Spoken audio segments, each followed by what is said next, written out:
It was a quiet October night in the serene town of Falls City, Washington. But beneath the calm exterior, an unthinkable nightmare was unfolding. In a home that once radiated love and laughter, terror struck, leaving 5 members of the Humiston family dead.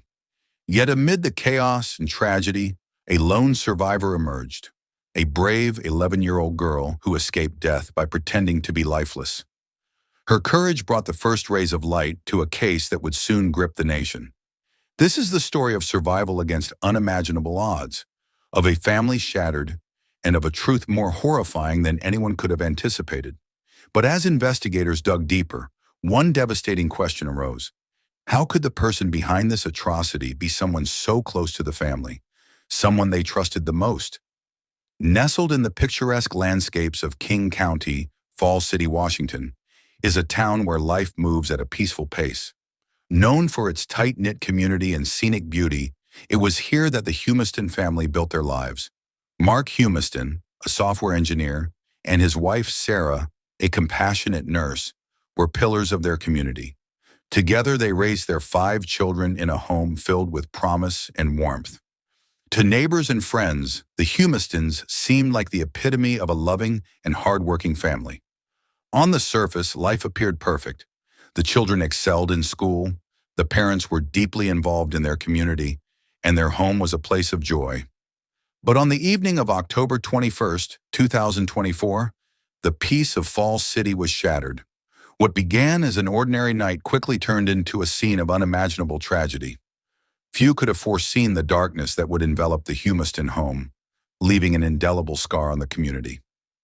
October 21st, 2024 began like any other day for the Humiston family.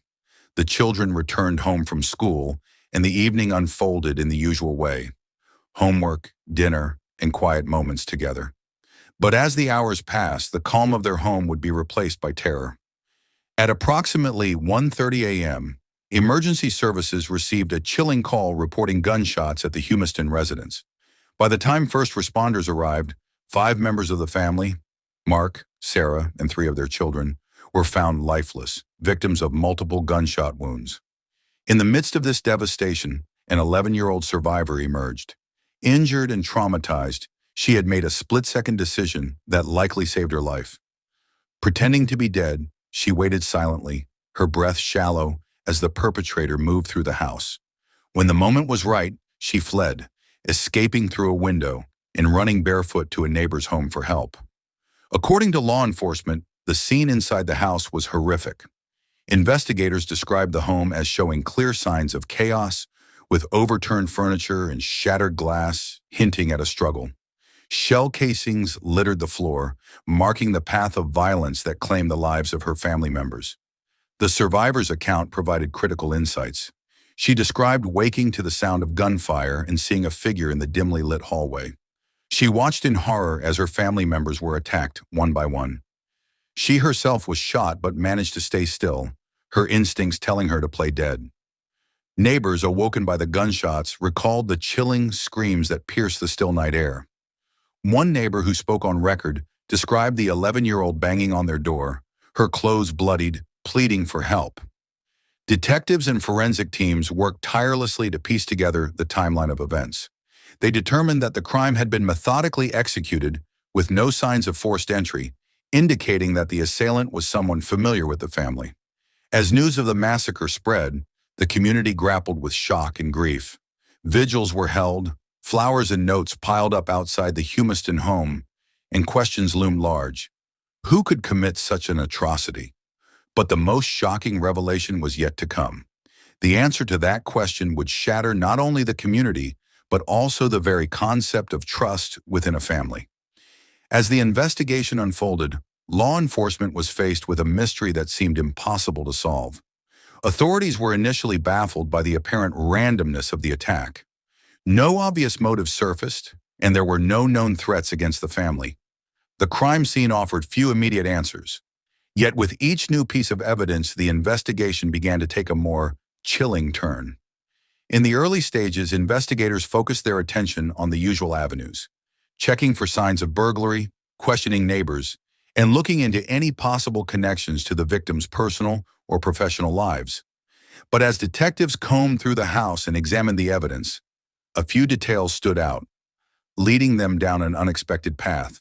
Surveillance footage from a neighbor's security camera revealed something unsettling: a figure moving near the family's house just hours before the shootings occurred. At first, investigators believed it was a random passerby, but upon closer inspection, the figure appeared familiar to the family. The breakthrough came when forensic experts analyzed the ballistic evidence from the scene. The bullets used in the shooting matched a weapon registered to the family, raising further questions about the identity of the killer. But it wasn't until investigators spoke to the surviving 11-year-old that the true scope of the tragedy began to unfold. In her interview, she revealed something even more shocking: a detail about the night of the murders that made her the key witness in the investigation. She confirmed that, after the shooting started, she had seen her older brother, 15-year-old Noah, moving through the house. She didn't initially realize it was him, but in the chaos of the attack, she saw him holding the gun. Authorities had their suspicions, but the real breakthrough came when the younger sibling, the 13-year-old brother, was interviewed. His account contradicted Noah's version of events. Investigators discovered that the older son had tried to place blame on his younger brother, attempting to make it seem as though the 13-year-old was the one responsible for the killings. As the investigation progressed, shocking details about Noah's past emerged. Authorities learned that he had been struggling with anger issues and had recently been in conflict with his parents and siblings. This new information made the picture clearer, though no one could yet comprehend why he would take such a horrific step. Law enforcement officials, shaken by the revelation, noted that the situation was far more complex than they had originally thought. Noah had reportedly been in counseling, but the family's efforts to help him seemed to have failed. One police officer close to the case remarked, "We never expected something like this from someone so close to the family, but as we looked deeper, we found troubling signs that pointed directly to him." Psychologists were called in to evaluate Noah's mental state, and the findings painted a disturbing picture. Experts noted that his behavior had been increasingly erratic, and his feelings of resentment and isolation seemed to have been escalating. Yet what remained unclear was what pushed him to commit such an unthinkable act. In the following days, the media began to report on the investigation, with many expressing disbelief that the eldest son, someone so close to the family, could be the perpetrator. Some questioned whether the pressures Noah faced from school, his social circle, or even family dynamics could have played a role. But as the evidence continued to stack up, the direction of the investigation became clearer. Investigators now had the undeniable link between Noah and the murders, and the question was no longer about who committed the crime, but why. Tension mounted as authorities prepared for a critical arrest.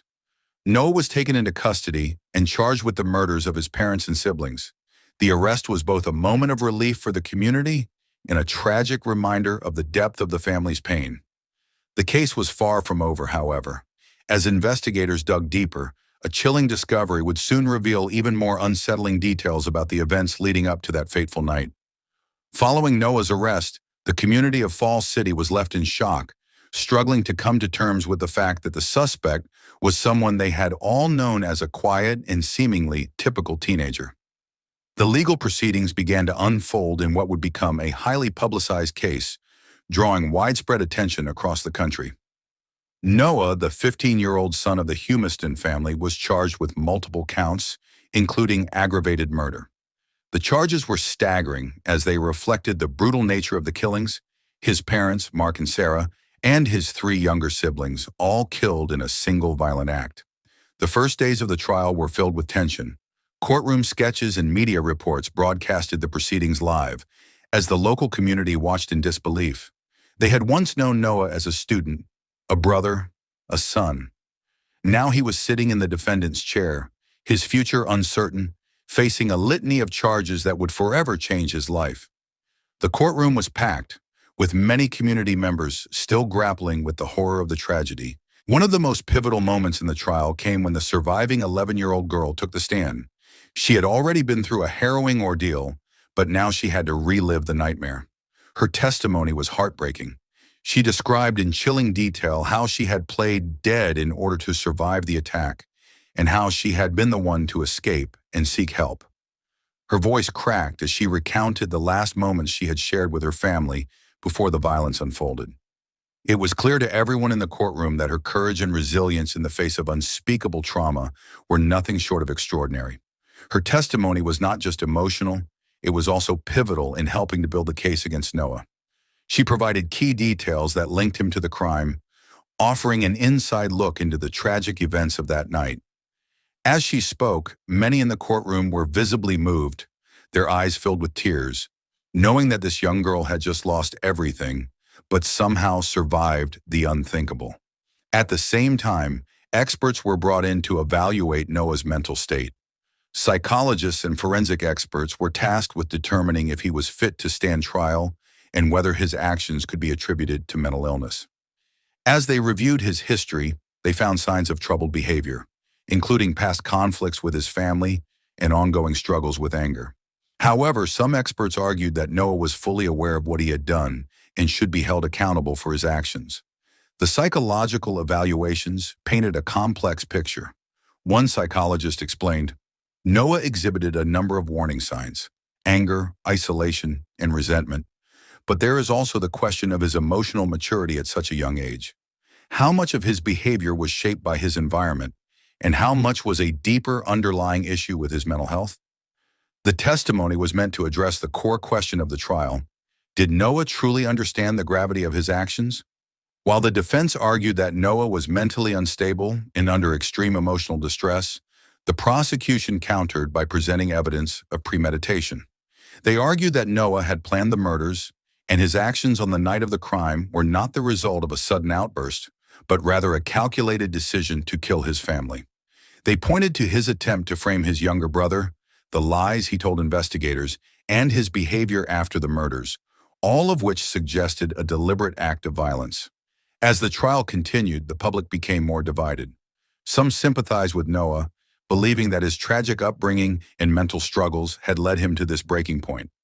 Others felt that no amount of hardship could explain such a brutal crime, and that he should be held fully accountable for his actions. The case continued for several months, as both sides presented their arguments and experts weighed in. Eventually, after days of testimony and deliberation, the jury reached a verdict. Noah was found guilty of the murders of his parents and siblings. He was sentenced to life in prison without the possibility of parole. For many, the verdict brought little comfort. The community had been torn apart, and the surviving 11-year-old girl was left to pick up the pieces of her shattered life. She would have to live with the scars of that night forever, but there was some solace in knowing that justice had been served. In the aftermath of the trial, the tragedy left deep wounds in Falls City. Local leaders organized vigils and community support groups for the survivors, and counseling services were made available to help residents cope with the emotional toll. Many in the community struggled to understand how something so horrific could have happened in their own neighborhood. Legal analysts pointed out that this case raised important questions about the role of mental health in violent crime. This case highlights the complexities of teenage mental health and the need for early intervention, said one expert. It also raises difficult questions about accountability and whether a young person can fully understand the consequences of their actions. For the surviving 11-year-old, the future remains uncertain. She had lost her entire family and her life would never be the same. But as the case came to a close, the world saw her bravery, and many hoped that she would one day find peace and healing from the trauma she endured. As the community of Falls City moved forward, the tragedy of the Humiston family would remain etched in their memories, a stark reminder of the dangers of unresolved mental health issues, the fragility of family bonds, and the heartbreaking consequences of a life gone horribly wrong. The Falls City tragedy left an indelible mark on the community and the nation. A quiet town, once known for its safety and serenity, was forever changed by the horrifying events of that October night. The loss of the Humiston family was a devastating blow, one that echoed through the lives of those who knew them and shocked a wider audience across the country. This case also shines a harsh light on the complexities of family violence and the deep, often hidden struggles that can go unnoticed until it's too late. It serves as a painful reminder of the need for early intervention and mental health support, especially among young people. Noah's tragic actions and the pain inflicted on the survivor show how crucial it is for families and communities to be vigilant and proactive in addressing mental health challenges before they escalate into violence. This case highlights the importance of open dialogue about mental health and the role of support systems in preventing tragedies like this. It's a call to all of us to be more aware, to listen and to act when we see signs of distress in those around us. As we reflect on this painful story, let's remember the lessons it imparts. Violence within families isn't always easy to spot, but it's something we must address with care and attention. Every community has a role to play in creating safer, more supportive environments for families, and it starts with mental health awareness and open conversations. If you found this story compelling, subscribe for more true crime documentaries. Share your thoughts below. Your reflections help continue the conversation. Thank you for watching.